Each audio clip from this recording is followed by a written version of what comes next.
নমস্কার বন্ধুরা, দেবীজ এলিমেন্টে আপনাদের সবাইকে স্বাগত। আজকে আমি আপনাদের জন্য আবারও একটি ইলিশ মাছের রেসিপি নিয়ে চলে এসেছি। ইলিশ মাছ কিন্তু আমাদের প্রত্যেকের প্রিয় মাছ। ইলিশ মাছ হলে কিন্তু আমাদের আর কিছু চাই না। আজকে আমি যেইভাবে আর যেই পদ্ধতিতে এই মাছটা রান্না করব, তাতে ইলিশ মাছের স্বাদ হবে কিন্তু অনেক বেশি।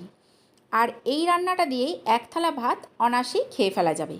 তাহলে চলুন দেখে নেওয়া যাক আমি এই রান্নাটা কিভাবে বানাই। আর আপনাদের পুরো ভিডিওতে সঙ্গে থাকার অনুরোধ রইল। ভালো লাগলে অবশ্যই লাইক, শেয়ার আর আমার চ্যানেলকে সাবস্ক্রাইব করে দিয়ে পাশে থাকা বেল আইকনটা অবশ্যই প্রেস করে দেবেন, যাতে নতুন কোনো ভিডিও দিলে সবার আগে আপনার কাছে পৌঁছে যায়। এখানে আমি 4 পিস ইলিশ মাছ নিয়েছি। আগের থেকে এগুলোকে ধুয়ে লবণ হলুদ মাখিয়ে রেখেছি। আর এখানে নিয়েছি একটা মিক্সির জার। এতে দিয়ে দেব 2 চামচ সাদা সর্ষে, 2 চামচ কালো সর্ষে, আর দেব 2টো কাঁচা লঙ্কা। অল্প লবণ আর হলুদ দিয়ে এর আমি একটা পেস্ট করে নেব। এখানে একটা বাটিতে আমি নিয়ে নিয়েছি সর্ষের পেস্টটা। এতে দিয়ে দেব 1/2 চামচ লবণ আর অল্প হলুদ, আর দিয়ে দেব 2 চামচ নারকেলের গুঁড়ো। আপনাদের কাছে ফ্রেশ নারকেল থাকলে সেটাকে বেটেও আপনারা ব্যবহার করতে পারেন। দিয়ে সমস্ত কিছুকে ভালো করে মিশিয়ে নেব। মিশিয়ে এতে দিয়ে দেব ইলিশ মাছের পিসগুলো। সর্ষেতে লবণ আর হলুদ দিয়ে পেস্ট করলে সর্ষেটা তেতো হয় না। মাছগুলোকে দিয়ে সর্ষের সঙ্গে ভালো করে মিশিয়ে নেব।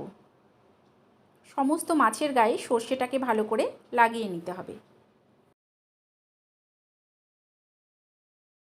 সর্ষেটাকে সমস্ত ইলিশ মাছের গায়ে ভালো করে মাখিয়ে নিতে হবে। এখন এতে দিয়ে দেব আমি কিছুটা সর্ষের তেল। তেলটা অবশ্যই সর্ষের তেল দেবেন, তাতে স্বাদটা ভালো হয়। দিয়ে ভালো করে আমি এই মাছ, সর্ষে আর সর্ষের তেল একসঙ্গে মিশিয়ে নেব। মিশিয়ে নিয়ে এটাকে আমি কিছুক্ষণ রেখে দেব। এখানে আমি একটা প্যান বসিয়ে দিয়েছি। এতে দিয়ে দেবো সর্ষের তেল। তেলটা সর্ষের তেলই নেবেন, ইলিশ মাছ সর্ষের তেলে খেতে বেশি ভালো লাগে। ফোড়নে দিয়ে দেবো অল্প কালো জিরে আর 4টে কাঁচা লঙ্কা। কাঁচা লঙ্কাগুলোকে আমি চিড়ে নিয়েছি। এগুলোকে আমি কয়েক সেকেন্ড একটু নেড়ে নেব। যখন এর থেকে একটা সুন্দর গন্ধ বেরোতে শুরু করবে, তখন দিয়ে দেবো সর্ষেতে মাখিয়ে রাখা ইলিশ মাছগুলো। সমস্ত মাছগুলো দিয়ে দেব বাদবাকি সর্ষেটা।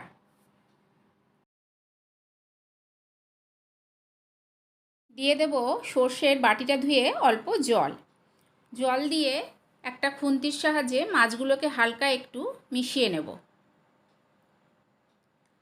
মাছগুলোকে সর্ষের সঙ্গে একটু নেড়ে দিয়ে আমি এটাকে ঢাকা দিয়ে অল্প কিছুক্ষণ হতে দেব।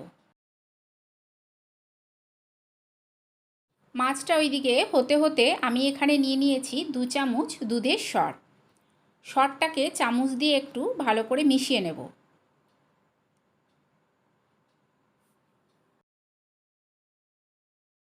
পাঁচ মিনিট পর আমি ঢাকাটা তুলে নেব। তুলে নিয়ে খুন্তি দিয়ে খুব সাবধানে হালকা হাতে মাছগুলোকে উল্টে দেব। ইলিশ মাছ এমনিই নরম মাছ, তারপরে এগুলো কাঁচা। কাঁচা হলে ইলিশ মাছ কিন্তু আরও নরম হয়। খুব সাবধানে এগুলোকে উল্টে দেব।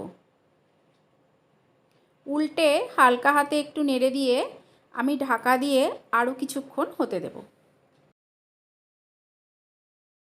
10 মিনিট পর আমি ঢাকাটা তুলে নেব। আমি কিন্তু গ্যাসের ফ্লেমটা লোতে রেখেছিলাম। গ্যাসের ফ্লেমটা লোতে রেখেই করতে হবে। দিয়ে খুব হালকা হাতে মাছগুলোকে আরেকবার নেড়ে দেব। এখন এতে দিয়ে দেব আর অল্প লবণ। এখন এতে আমি দিয়ে দেব যে দুধের সরটা রেখেছিলাম, সেই দুধের সরটা।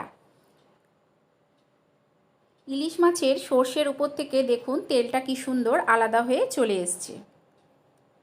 সরটা দিয়ে আমি ভালো করে একটু মিশিয়ে নেব। মিশিয়ে অল্প একটু ফুটিয়ে নেব। আপনারা অবশ্যই একবার এইভাবে বানিয়ে খাবেন, আর কেমন লাগলো আমাকে কমেন্ট করে জানাবেন।